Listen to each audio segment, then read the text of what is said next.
Good evening and welcome to Legal Hour. My name is George Williams. I'm the Dean of UNSW Law, and it's my great pleasure to welcome you here tonight for really the hottest ticket in town, I would say tonight. When we advertised this event, we had to close it off within hours because we'd already reached a waiting list of nearly 200 to 300 people.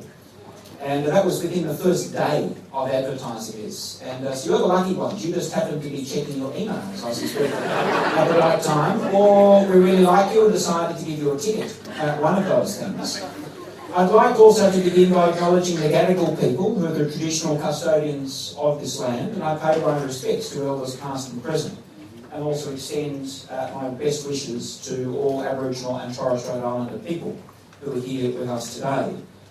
So today, as I've said, it's Legal Hour. This is a law alumni panel hosted by UNSW Law, and it offers the chance to get some insights, to hear some experts on a topic of importance, and of course that's what we've got today. Now, I should make a confession myself. Unlike all of you, I haven't read the report, and so I'm looking forward to hearing what our experts have got to say about distilling this 1,000-page document.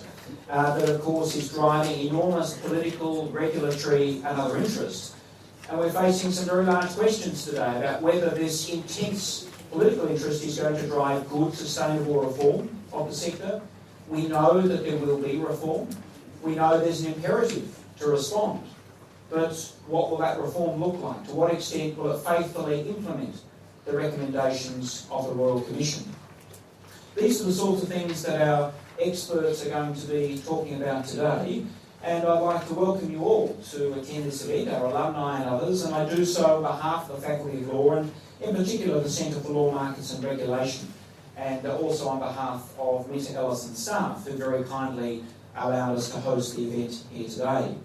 I'd particularly like to thank Minter Ellison not just for hosting but also for their really strong support of our faculty. They've been very generous in partnering with us, particularly in this area of risk and regulation, and we value that partnership and what we're achieving together with particularly the leadership of Dimity Kingsford-Smith, who will be talking today. I'd also like to thank the firm for the nice balloon arch. I didn't expect it for an event on the Banking Royal Commission. The coloured themed cupcakes, it's almost as if there's something else happening in Sydney at the moment. But thank you for such a warm welcome to Minter Ellison to this event today. So that's all from me. I'd now like to introduce, as our moderator of this evening's panel, Ross Freeman, who is Managing Partner in Risk, Regulatory Insurance and Controversy with Minter Ellison. Ross. Thank you very much, George. And on behalf of everyone at Minter Ellison, welcome to the firm. And I think having heard that this event sold out in under 2 hours and has a 200 odd people waiting list, I suppose that makes our panel the equivalent of some legal rock stars, so you'll be able to tour this out, I'm sure. Before I get started, there are just a couple of minor housekeeping issues. Today's session is being filmed and will be available to download on the UNSW website. Please, if you haven't done so already, switch your phones to silent or if you better switch them off and enjoy the session. We'll have time for Q&A at the end from the floor, and there'll be some roving microphones, but before then we'll have a panel discussion. I just thought, before I hand over to Dimity, I would just frame, I suppose, the discussion this afternoon just by reference to some themes. Now, on your seats, you all have a copy of Minter Ellison's response to be more precise than George, the 1,068 pages of the Royal Commission. Please take the time to read and enjoy. I should say that the report was prepared also with the assistance of Dimity and some of the very bright undergrads. So we're very grateful for their input into this, and a team of Minter Ellison people who was at the back that had doing this. We've set out some themes that we think come through the Royal Commission, and we'll probably touch on most of these tonight. But I suppose the first is the importance of non-financial risks. Financial risks have really received a lot of prominence, but it's the non-financial risks that really have grabbed the attention of everyone, probably being downplayed a little bit too much in recent years. And of course they manifest in a number of ways, including through non-compliance with the law, with rules, with dishonesty, misleading conduct, etc. And that's obviously a real area of focus. Culture, governance and remuneration is another cross-cutting principle of the report, and Haynes says that culture, governance and remuneration march together and reinforce each other, so we'll be exploring that with the panel as well. Remuneration, conflicts of interest and vertical integration are also another important theme, and Haynes again says that remuneration marches with conflicts of interest, and we'll be talking about that in some detail as well. I'm going to let Dimity talk in a minute to a couple of the other things, which really go to applying and obeying and enforcing the law, and clarifying principles underlying financial services laws and simplifying rules. And the last couple of things that we've picked to really go to the need to, or the Commissioner's recommendation that the financial services sector professionalise. And so we'll talk about, really, if time permits, what this actually means. And lastly, he says make changes that he recommends carefully and simply, perhaps easier said than done. In our report, we've also mapped out what we think is a way forward, and I'll just skip through some of these. But there's really, the first point is to follow the blueprint. The Hayne roadmap, in the same way that the report really sets out a roadmap for people to follow. It clearly outlines expectations, and I think the sheer volume and complexity and breadth of the requirements really requires organisations to prioritise the priorities in working out how best to move forward. The second is to adopt a transformative mindset and get out of what we used to do and how we're going to do things differently. Thirdly, deliver an end-to-end approach where an organisation clearly connects profit with purpose. I think that will be a theme on an ongoing basis for lots of organisations. Fourthly, embed accountability and transparency. Obviously, that has to be present in organisations, not just in written rules, but actually has to live in the organisation deeply. Fifthly, listen to and advocate for customers. Their voice obviously needs to be heard, and organisations need to find a way for that to be heard at all levels. Upgrade risk and compliance capabilities, that's probably an absolute no-brainer, and invest in enhanced support structures, again, probably again a no-brainer. And then, I suppose, make the leap to leverage advances in the RegTech and FinTech sectors. That's, I think, an emerging theme, and Steve may well have some thoughts on that as well. And then lastly, respond and remediate. I mean, they're really just 9 things. We do set them out in a bit of detail in our report. I'd also like to sort of then just pose, I suppose, or put on the table some of the questions as a starting point for our discussion. The 4 observations set out at the start of the report, which is first, the connection between conduct and reward. Secondly, the asymmetry of power and information between financial service entities and their customers. Thirdly, the effect of conflicts between duty and interest. And fourthly, holding entities to account. And I think in saying that, I think that frames the discussion we'll have this afternoon. So now it gives me great pleasure to introduce Professor Dimity Kingston-Smith. She, as George said, is the Measure Ellison Chair in Risk and Regulation, and she will give some expert background and context as well on the overarching themes of the report. Dimity holds the Measure Ellison Chair of Risk and Regulation. She teaches corporations law and financial regulation and currently supervises 6 PhD students. She's a member of ASIC's External Advisory Panel. She's written research reports for ASIC. She was the inaugural chair of the Conduct Review Commission of the FPA. I could go on. I should also say most recently she was a member of the Treasury ASIC Enforcement Task Force along with Pamela Hanrahan and myself and others. And with that, I invite Dimity to take the lectern. Thank you. Please welcome Dimity.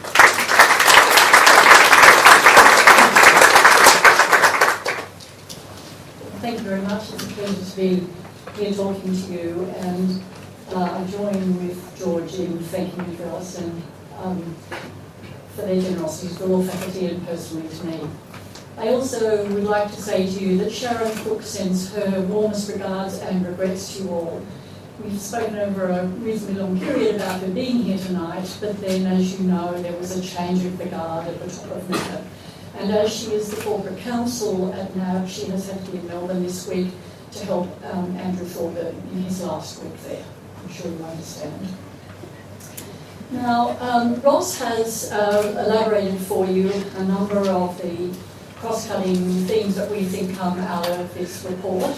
And I just want to nod to Mary for the first slide, which is one of the two cross-cutting themes that I want to talk about.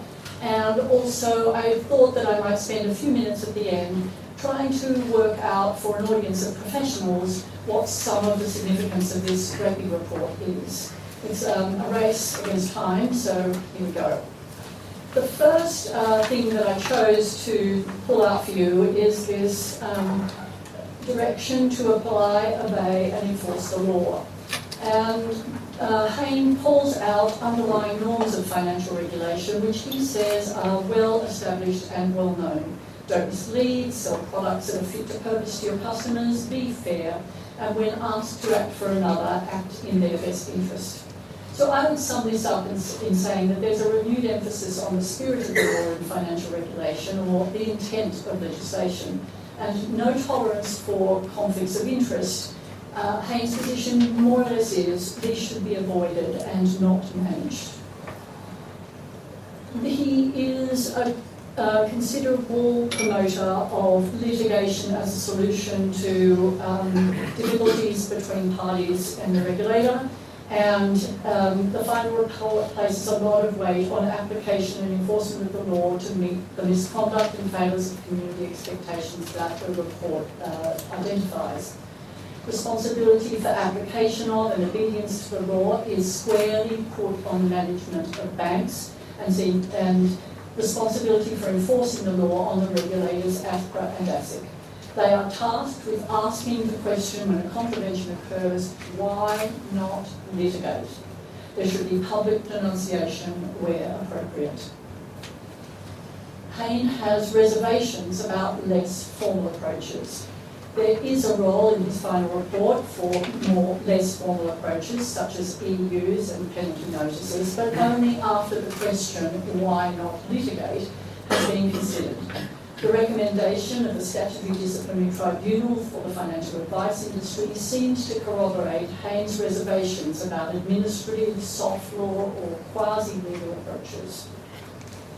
There is renewed interest in the report and at the regulators in holding the senior management of banks to proper account and responsibility for making sure conduct of banks is in the interests of proper customer care.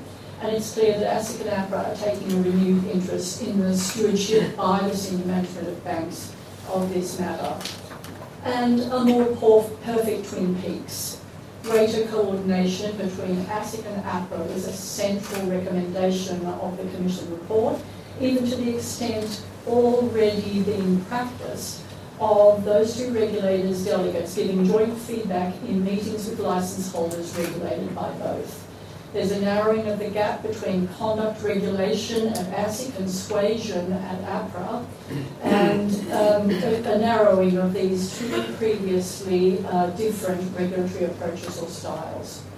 That is, ASIC is now doing close and continuous monitoring, which is a bit more like APRA's supervision than they've ever done in the past. And APRA is seriously considering, and it seems likely, that they will do more formal enforcement, an approach that's been adopted by the UK Prudential Regulatory Authority, and it too coordinates with the Financial Conduct Authority on jointly regulated entities in the UK. The second matter I was going to call out for you as professionals is clarify principles and simplify rules. This new emphasis on the intent of rules and understanding the purposes of financial regulation so that there's clarity about their intent and what is expected is fundamental. Hayne argues that this improves the application, obedience and enforcement. And he also recommends simplifying the rules, removing different and special rules which govern different financial subsectors.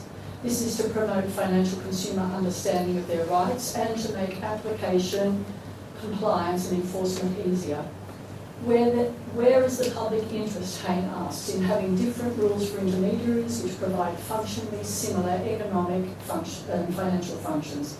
This is a clearly controversial approach to take, And I'm sure that mortgage brokers are thinking very carefully about it right now.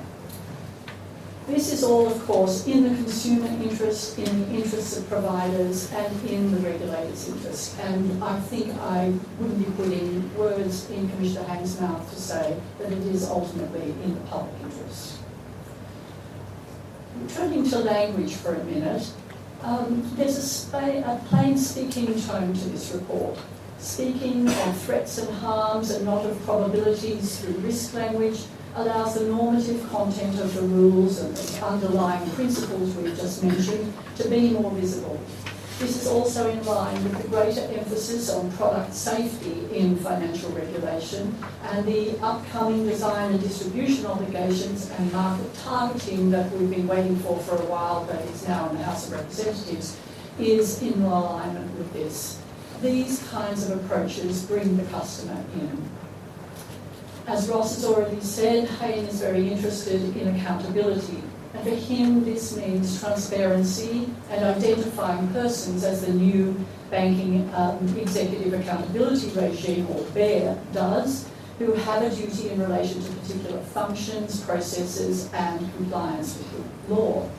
This is what the accountability maps under BEAR do, and Hain wants BEAR extended. Legally and professionally, however, he also wants responsibility, not just accountability. And that circles back to making the regulatory and legal enforcement processes work harder and faster. And finally, on financial and non-financial risk, the Commission recommendations have been developed in relation to non-financial risk. But nobody can be under any doubt that those risks can be monetised. Share price is one way that happens. Payment of large remediation amounts, and in the area of fees for no service, we're already over $1 billion, and the departure of funds under management are all ways in which these non-financial risks have been monetised. The Productivity Commission urges banks to identify toxic income streams and to work to make them non-toxic. And finally, a few quick remarks about what this might mean for professionals. The basic principles of financial services law and regulation, I think, should be elevated in dealings and disputes with customers particularly. We'll hear, I think, a lot more about fairness and a lot more about avoiding, not just managing conflicts, for example. And I think that the Chapter 7 cases that are in the courts at the moment will perhaps help us to understand that elevation is necessary. Community expectations, community standards perhaps. Disappointingly, I think community expectations or community standards weren't elaborated with very great extent in the report. And I think that's probably because Justice Hain had quite a lot of work to do with the actual legal misconduct.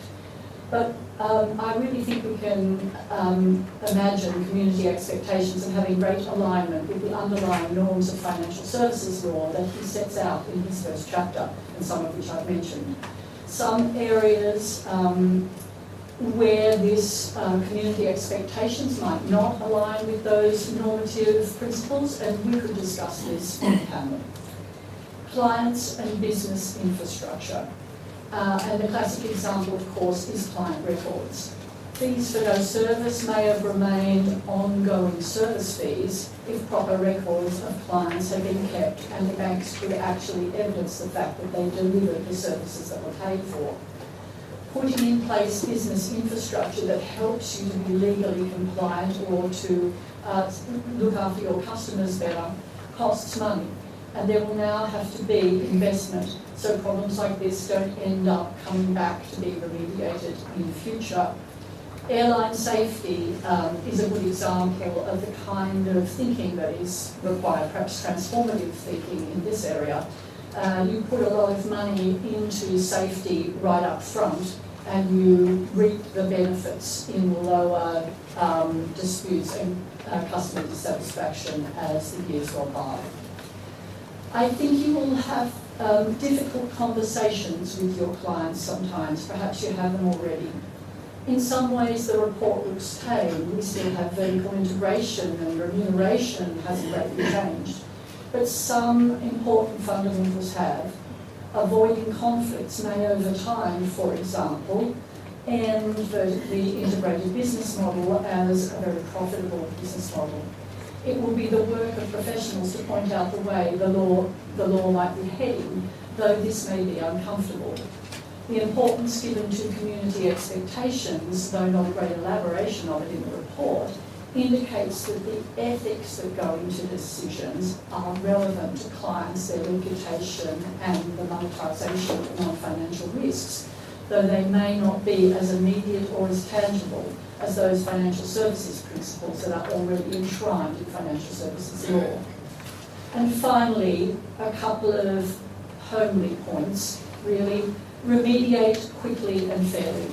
We know a lot more about the cost of remediation operations and the cost of remediation payments. I think these can go more quickly now with budget allocations and other provision for work to be done speedily, and it can be done earlier and more strategically on the basis of past experience. And finally, be open and cooperative with the regulators. Like the courts, the regulators have a public mandate and public duties. They are not ordinary commercial counterparties with whom we can bigger for a deal. When it comes to dealing with them, clients should also understand this. The tone of regulation has already changed, as I'm sure you know, this more formal relationship with the regulators has already been put in play.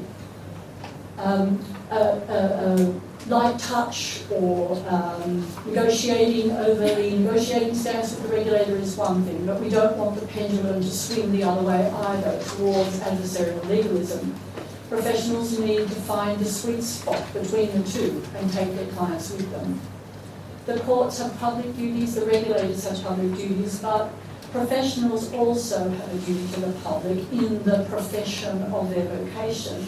And that's their primary duty with their clients, the duty to their clients second. And helping clients to understand how to treat regulators is part of the discharge of that professional public duty. So thank you very much for having me.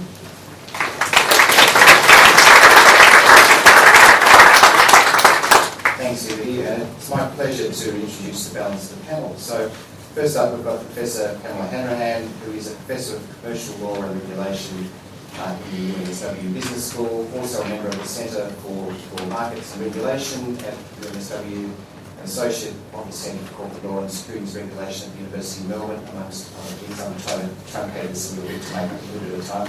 I did say that she was a member of Treasury's ASIC Enforcement Review Task Force, and last year was an advisor to the Hayne Royal Commission. So welcome, Pamela.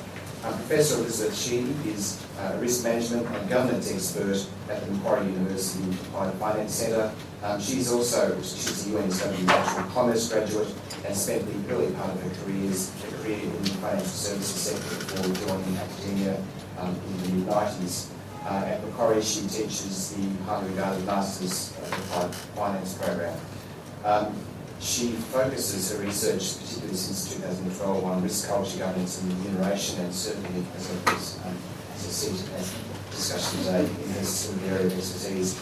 And lastly, but by no means least, Steve Weston, a financial services and wealth industry expert. He's had senior leadership roles at a number of financial services organisations in Australia and overseas. He was CEO of mortgages at Barclays Bank in the UK, and now he's the CEO and co-founder of Volt Bank.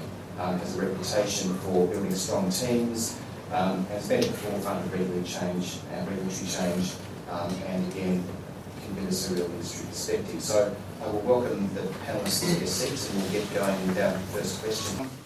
Steve, you're not an academic, so I should ask the first question to you, which is, how did we get into the position that we needed a Royal Commission into banking misconduct? That's a great question. Did everyone hear that okay? So this is the question bankers are asking, not just in Australia but around the world. What happened? So if you put most bankers on a lie detector test and say, ask them, are you honest? And do you have high integrity? They'll pass with flying colours. So what went wrong? And I'd worked in Barclays through a very similar period where we had very similar outcomes and the same sort of reputational scandals. And I pondered this over and over again. And here is my conclusion.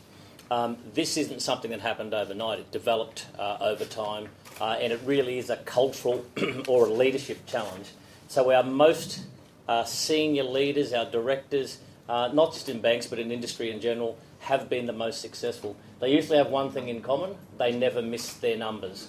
So when the time comes to make a decision that would favour shareholders or customers, as much as I love those customers, I typically would have erred on the side of favouring the shareholder. I looked at the person who did the job before I occupied it, and they acted very much in the same way I am today. If I looked at the way my competitors were acting, very similar. My colleagues are very similar, and no regulator come and tapped me on the shoulder and said, hey, look, you're getting it wrong. UK, like Australia, principle-based regulations. One day you wake up and society is interpreting those regulations in a very different way to what you have. And it is a terrible position to be in. You feel like you're being character assassinated and the like. Then the question is, how do you get out of that situation? And it is terribly difficult. And the truth is, as much as it pains me as a long-term banker to say, sometimes you do need the policeman, you need the regulation, the regulator to help you. It is a cultural change issue.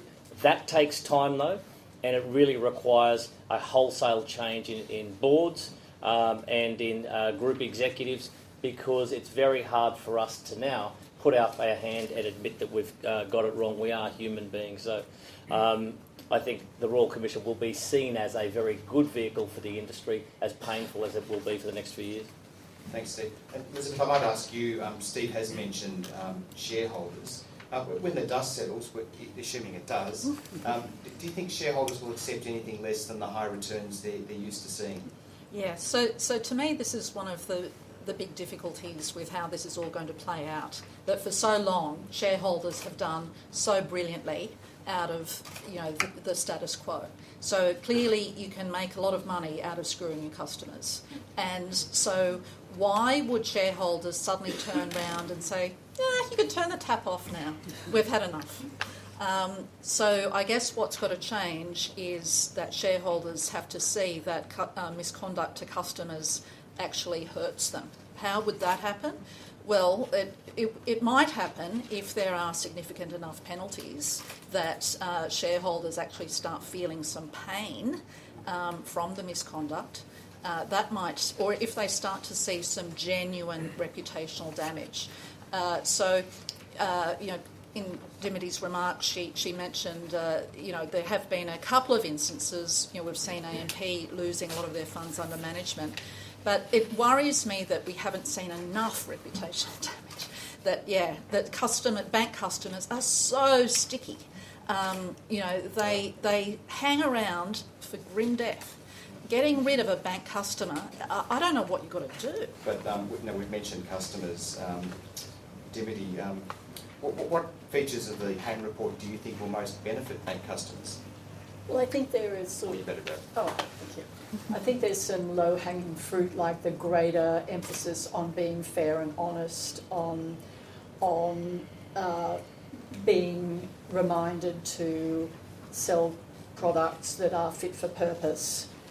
There are some bigger ticket items like the compensation scheme and greater professionalisation of the financial services industry, which will take a generation, but hopefully will steadily go in the direction of greater customer care, greater competence, and also a greater sense of doing the right thing and having the best interests of the customer at heart. But at the end of the day, I agree with Elizabeth that a change in a cultural approach to customers, a change in governance, and perhaps at the end of the day, greater clarity in bank leadership about what the purpose of a bank is. So Pamela, what do you think are the sort of one or two most significant recommendations that will affect, well, pretty much anyone? I might not comment so much on recommendations, but more on what I think the longer term outcomes of the review will be. The first biggest change, if you look at what happened after HIH, it's now happened with APRA, it's now happened with ASIC. So I think the longer term change will be the shift in the posture of ASIC.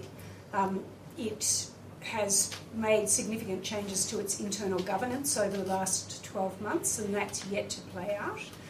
Whether that and the proposed oversight authority are effective to cure the very significant cultural problems that exist within ASIC, we'll have to wait and see. But I think the change in enforcement posture will be the first big long-term sustainable difference. And the second one, I hope, will be that the new knowledge and insight that customers have and the new demands that are being put on financial services providers will actually drive structural change in the industry. So lots of service provision that exists now will be overtaken by disruption because it will no longer be economically viable to provide it on the basis that customers expect going forward. So I think they'll be the two biggest changes to come out of the Royal Commission's work. Thank you. So we'll come back to regulators, and obviously fantastic news if you're a lawyer operating in that space. Royal Commissions have been obviously a great gift to the legal profession. Steve, we're going to just go a little bit to culture now, and I should say that we were very lucky to have Shane Elliott speaking to the firm's partners last week at our International Partners Forum, and he was asked what culture was, and he said that culture is how your people behave when no one's watching what you do. And I've just wondered, is that a good working definition of culture, and how do you see it? Yeah, similar definition. It's how we do things around here. You don't need the rules. So if I go back to my Barclays experience, I started in 2012, and this is the positive hope for banking. When I would go in each month to present to the board, and the board consisted of former investment bankers for New York, out of New York and London. If you talked about the soft, fluffy things that we all talk about now, the cultural things, net promoter scores, complaint levels, employee engagement, you'd be tossed out of the room. Show me the money. Where are the returns? Where are the like? If I went into a bank branch or a call centre in the morning where they were having their morning scrums or stand-up meetings, it was all talking about, Elizabeth, how many of these products are you going to sell today? Where are you on the league ladder? How are we going in our region? By the time 4 years had come up and we'd been through a complete cultural transformation, but we're still with many years to come. If I went into a board meeting and I even uttered anything about returns and profitability, you were scorned. What the directors wanted to know is, have you cleaned up the sins of the past, and have you put steps in place to prevent a reoccurrence in the future? And that was the BEAR equivalent, the senior manager regime playing out. It now was a personal obligation. That is now happening in the Australian major banks, and it will start happening elsewhere. When I left Barclays, if I went into the board and didn't talk about the clean-up, I was scorned on. If I went into a bank branch or a call centre, there was no talk of sales targets, no league ladders. It was all about helping customers. Now, the returns went down accordingly, and I think we have that challenge to play with. But it will be a long job. And Elizabeth, then, just to continue on the culture theme, so Hayne didn't really explore what culture is, although we've got, I think, some good working definitions. He just assumed that everyone knew what he was talking about. Do you think that boards have a clear idea about how to change culture, if they can actually articulate it? And do you think they'll be prepared to invest what I expect will be considerable sums to improve culture? Yeah, so culture's an interesting beast. So I've sort of done quite a lot of research and learning on this topic in the last few years. And one of the things, I do believe that culture is very important, but I am also convinced that cultural change is remarkably difficult. And, I think there's a lot of misunderstanding, this idea that culture is like a lever that you can push and pull at whim. That's nonsense. There's a whole consulting industry out there of people that, purport to run cultural change programs. And the dirty truth is that 75% of them fail. Of course, the consultants don't mention this as part of the sales pitch. So I think my take on it is culture is actually adaptive. Culture adapts to the environment, and the way you're going to get cultural change is not because the consultants come in and, run a new program through the place. The reason you get cultural change is when the external environment changes. And of course, what Steve has said illustrates that point beautifully. It's when the accountability regime came in, that was how they got cultural change. So I'm very heartened when I hear Steve's comments. And of course, we have the bear, and so I am. That's probably the one thing that gives me a real sense of optimism. So I'm just going to put a question to Dimity, who's got something to say independently of this anyway. But I was going to ask Dimity, it's obviously important for the right culture and governance, and we'll throw governance in there, to flow through an organisation from product design to selling to dispute resolution. How do organisations ensure this actually happens? Well, that's the easy question of the night, I guess.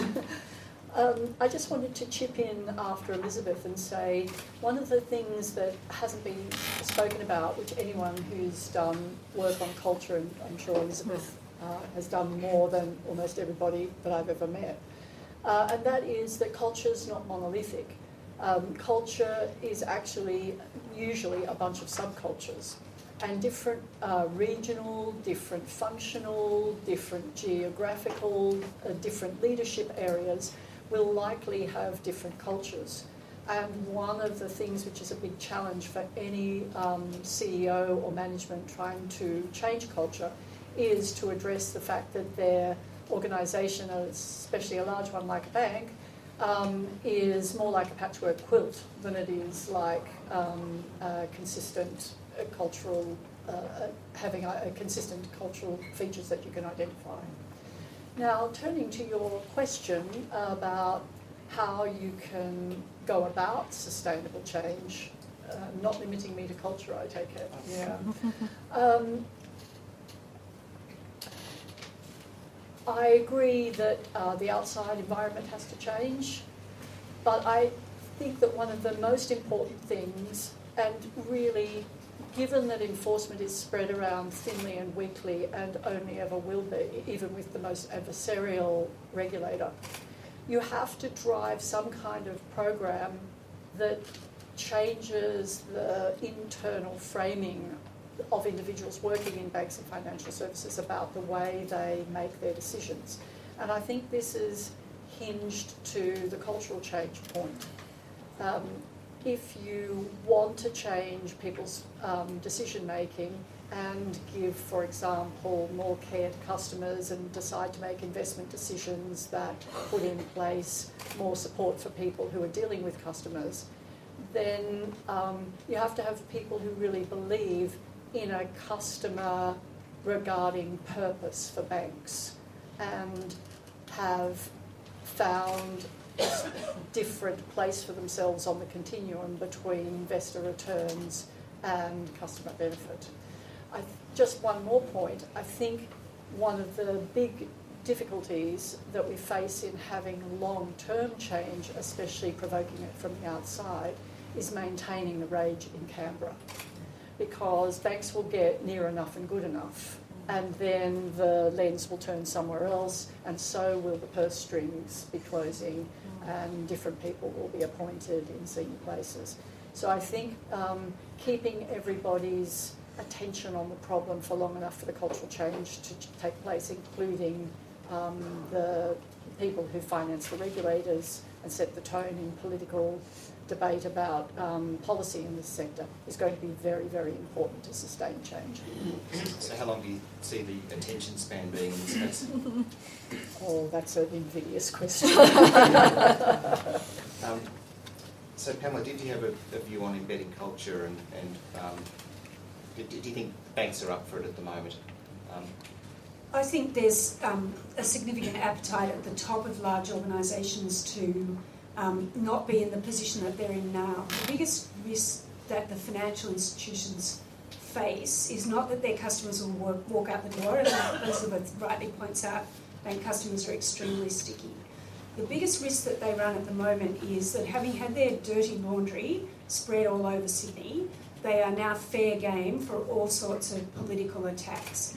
The timing of this report, coming just as it does before the beginning of an election campaign, means that we will see a real flight between now and the 18th of May to see who can go harder at the bank's expense and, dare I say, at the expense of the rule of law, to provoke a response. And so for the very senior parts of the organisation, I think that the realisation is coming that if they don't, if they're not able to convince the general public that they deserve their social licence, to use the words of the ASX Corporate Governance Council, that they're very vulnerable to adverse political intervention in their business, and that resonates very strongly with shareholders.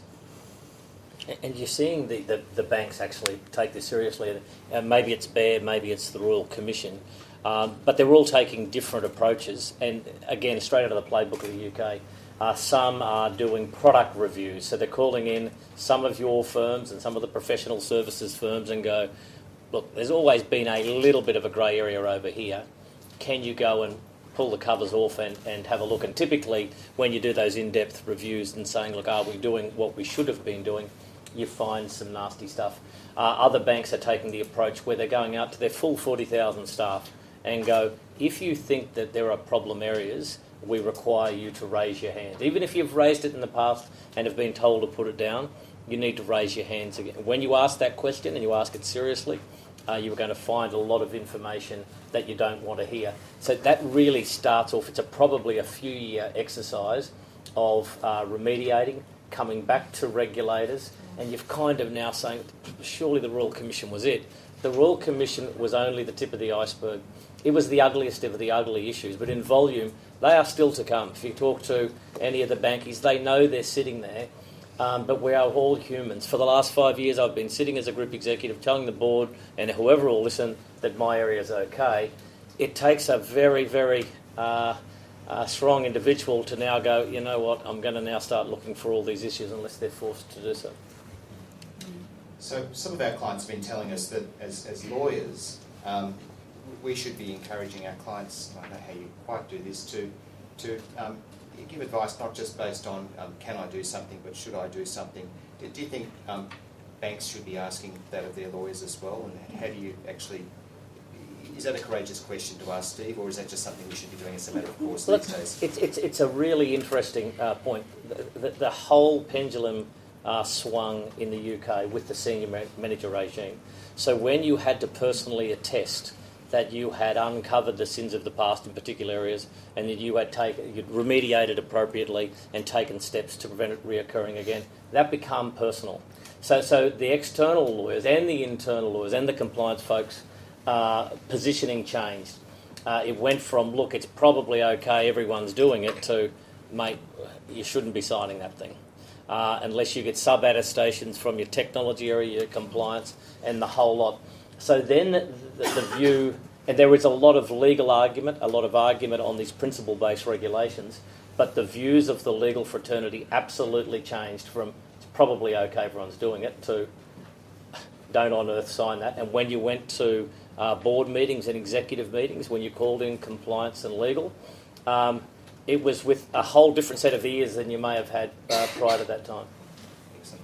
Well, look, I'm just conscious of perhaps moving on to a slightly different area, and we'll talk about conduct. Dimity, how likely is the report to make a sustained or sustainable change in the conduct of banks towards their customers? Well, some of the things that we've been hearing from the panel now give grounds for optimism. Perhaps it's the time to talk about regulation, the regulators as well, because they're going to become an increasingly important feature in how banks make decisions. The investment that's going to have to take place is a big question, as I mentioned earlier in talking about product safety. A lot more attention is going to have to be given to making sure that products are within the law, fit for purpose, and that when disputes come along that they are fairly dealt with and so on. And regulators are going to be watching closely. The close and continuous monitoring regime is doing that right now already, and as I understand it, is surfacing matters which senior management are surprised to find that others have found in their organisation.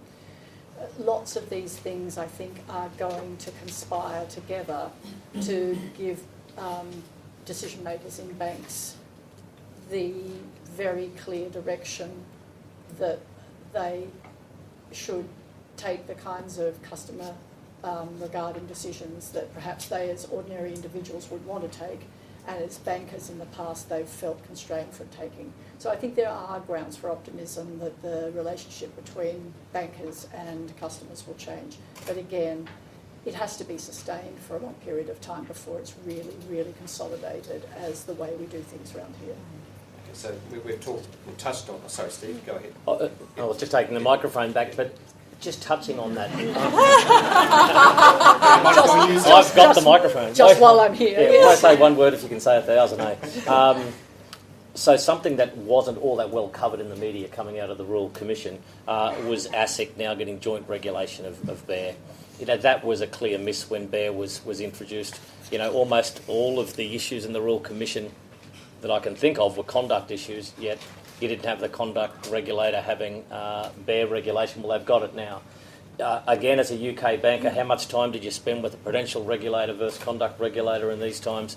You had your twice annual discussions with the prudential regulator, and it was almost weekly, bi-weekly with the conduct regulator. So that is quite a significant change as well. So, Pamela, on regulators generally, what new powers and penalties has ASIC been given, and do you think that will make a difference? Or is it more about the funding they get? Well, it's there's certainly been a funding lift. So there was a change to the funding arrangements for ASIC going to an industry-based model, and then in August, $70 million was added to the enforcement budget. ASIC's own internal restructuring of its governance arrangements are probably more important than the changes to the funding, I would say. ASIC, under its previous chair, was very slow to act on recommendations about the problems in its governance, but the new chairman has made significant changes there. Whether they are in the right direction or not, we'll leave aside for the moment. But so I think the creation of the Office of Enforcement, which was announced on the 19th of February, is going to be a significant development. And for those people in the room, it's mostly because there will be greater internal separation within ASIC between the people that you speak to about the sort of regulatory interventions and the sort of managing the regulatory frictions in the business will be now more structurally separate from the enforcement staff, so it's better to protect them. So at a practical level, I think that will make a significant difference. And what about penalties and powers? Well, have been increased? We have an astonishing level of representation of members of the ASIC Enforcement Review Task Force here on the panel, and we did significant work over 16 months to make a range of recommendations across 7 key areas for enhancement of ASIC's powers. The new penalties legislation passed both houses on the 17th of February, so that will go to the Executive Council, I think, on the 6th of March and become law then. There were some interesting discussions about penalty design, and of course reports are always unanimous at the end, so I won't reveal the level of disagreement, but there are more extensive civil penalty provisions, and that includes the power to obtain civil penalties against individuals in the order of $1 million. Remembering, of course, that those individuals don't have the benefit of the protections of the criminal law when they're the subject of enforcement action, and very significant increases to penalties for corporations, including anomalously that sometimes now the corporate penalty for a civil infraction is larger than the corresponding criminal fine, which I'll just leave you to reflect on that. But the maximum penalties now for corporations in financial services can be in the order of million. So it's a very significant change. Worth paying attention to. So, Elizabeth, just on APRA then, it's been charged with more intensive supervision of culture and remuneration. Is that realistic for a regulator like APRA? Yeah, so it's an interesting one. I mean, yes, it's a good idea. I think the recommendation is sound, but my misgivings would be more that I think it's going to take a long time for APRA to get to the point of being able to do that effectively. So, typically places like APRA are full of economists and perhaps a few lawyers, and really to do intensive supervision of culture and REM, I think it's more the realm of psychologists. Where are we going to get all these people from? It's going to be tough. If you think about the Prudential inquiry into the Commonwealth Bank that was done last year, which is an excellent report, but let's bear in mind that APRA didn't even have the resources to do that. That was outsourced to Oliver Wyman. So they don't have much resourcing. They're very thin on the ground at the moment. I think it could take 10 years to get to the point where they've got adequate resourcing. And then, I mean, even when they get to that point, as Dimity rightly points out, you can't expect too much from regulation. If people are determined to get around regulation, they'll find ways of doing it. So it's a step in the right direction, but let's not get carried away. And Dimity, in terms of your view, what recommendations in the report do you think are most challenging to APRA and for ASIC? Well, I actually think, although there's a huge amount to be said for the idea that the coordination recommendation is going to take some time to achieve. They have radically different styles of regulation. They have different levels of enforcement expertise, very largely different enforcement expertise. And there's also the complication to do with information sharing. Information sharing is obviously crucial for regulators to act together, indeed as twins, in their twin peaks, to carry out enforcement action. But if APRA has information about a jointly regulated entity that it feels it can't share with ASIC, then the kind of cultural, but at the moment, likely the powers to do that information sharing are a bit crimped or even a lot crimped. So I think coordination is something that's going to take a while to work towards. So I might just ask each of you a question then on some aspect of reform, and then we'll throw it open to questions from the floor. So, Pamela, what do you make of the recommendations about simplifying the law? Do you think that's worth doing, and is it possible? I know this is a particular Thank area you. of He's interest to you. smiling because I said, please ask me about simplification. Given that I've been on the record for 15 years saying that Chapter 7 of the Corporations Act is the worst piece of legislation ever made. So, I sometimes describe the findings of the Royal Commission as a crisis of rules. If you look at what's in there, the Commissioner says very clearly that the norms and the legal rules and duties were there, but the problem was nobody followed them and nobody enforced them. So leaving aside what the content of the rule is, I think it really invites us to think, what is the design of the rule? Why do we have rules that people don't comply with and that aren't efficiently enforced by the enforcement agencies? And simplification's part of that. So it's one of the most important recommendations in the report, and we very much to hope that after May, whomever forms the new government will take up the recommendation of the Law Council to appoint a proper law reform commission to look at the state of financial services law in Australia and not make this a political football or more ad hoc reform, which is really why we've got to where we are at the moment. We need to have far shorter laws, we need to have far simpler and more uniform laws, and they need to be tethered much more closely to the underlying principles that the Hayne report identifies. So let's lots of lawyers in the room. Let's try not to use our skills for evil and persuade governments to do things like put in the safe harbour in the best process duty and so on. Let's really think about what are we trying to achieve with these laws and what is the simplest and most direct way and with the narrowest coverage. I'm betraying my political preference, I suppose, but how narrowly can we cast this law and how pinpoint can it be and how simple can it be, because that will help to address the problems that we have with the current law, which is not that they don't require the right thing, but they're in a form where they're not observed and they're not enforced. Timothy, do you have a comment on reform? I was going to ask, this could be a question for Steve, but in a practical sense, what reforms do you think boards should take to deal with non-financial risk? Perhaps we'll park that with Steve. But in terms of legal reform, where do you see the areas of risk, I suppose? It's not exactly a recommendation, but it is a very clear fundamental of the report, and I think it's crucial.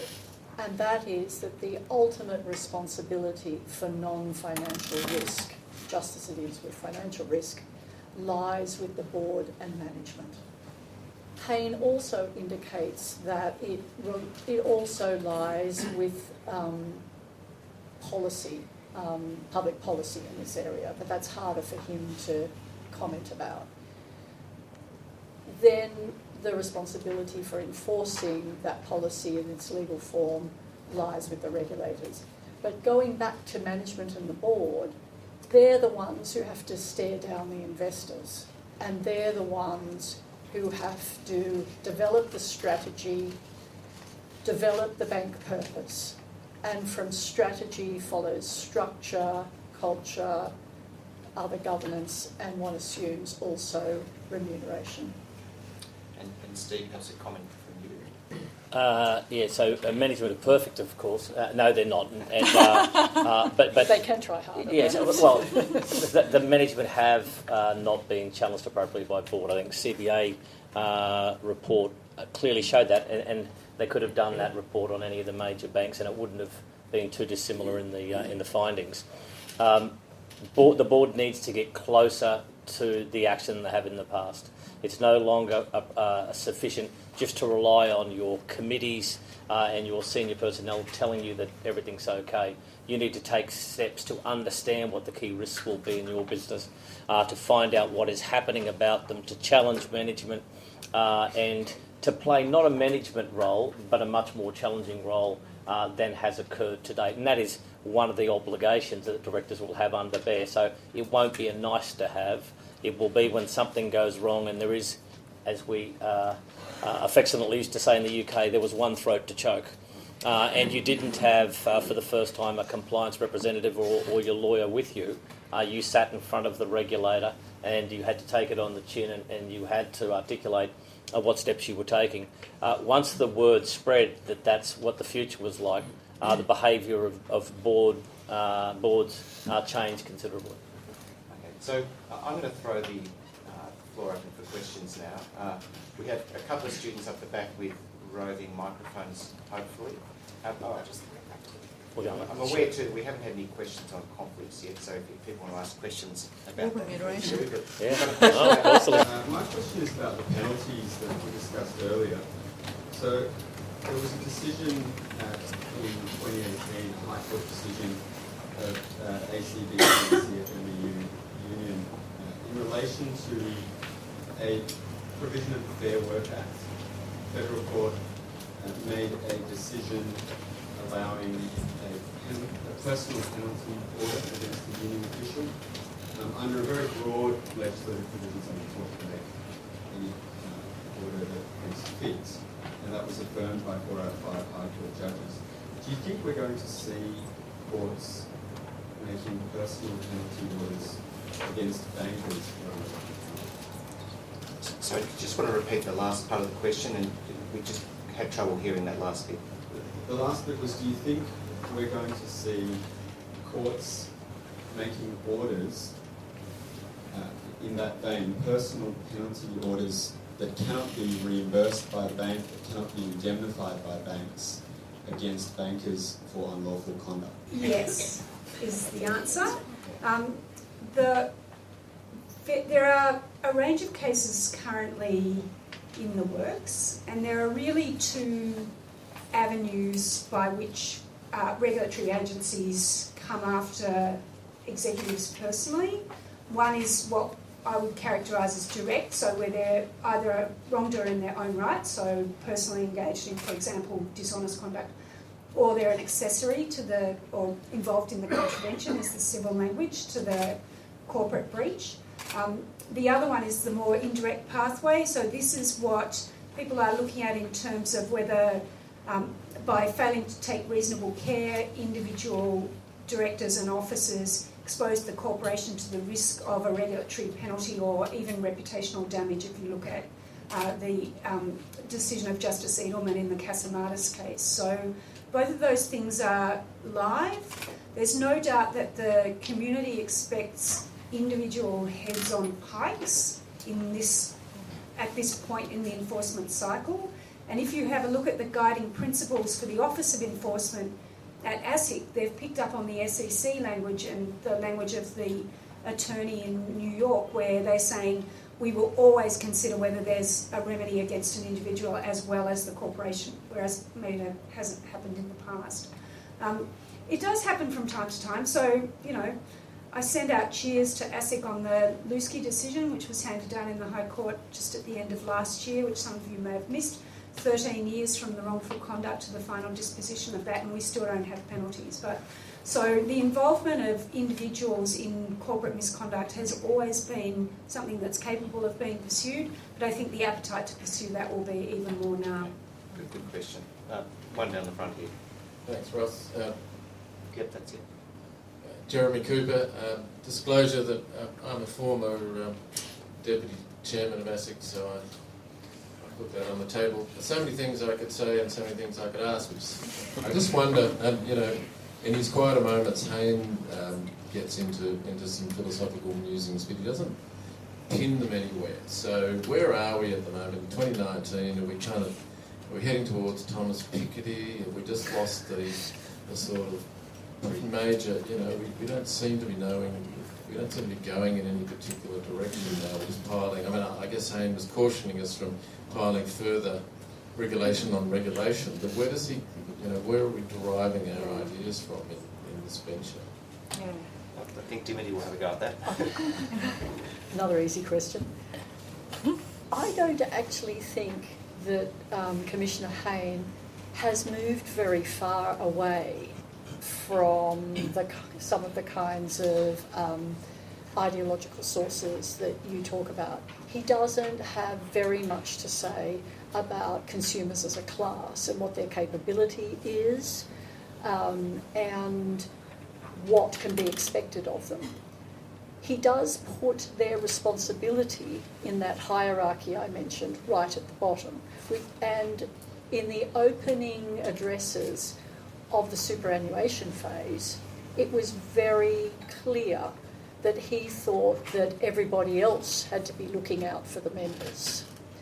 But other than those kinds of by-the-by kind of responses, I think he still, if push came to shove, would, supposing the product were fairly designed and the disclosure fairly given, expect the consumer to look out for themselves to a certain degree. However, I do think the political zeitgeist has changed a bit with product intervention and design and distribution obligations if they were to be implemented properly.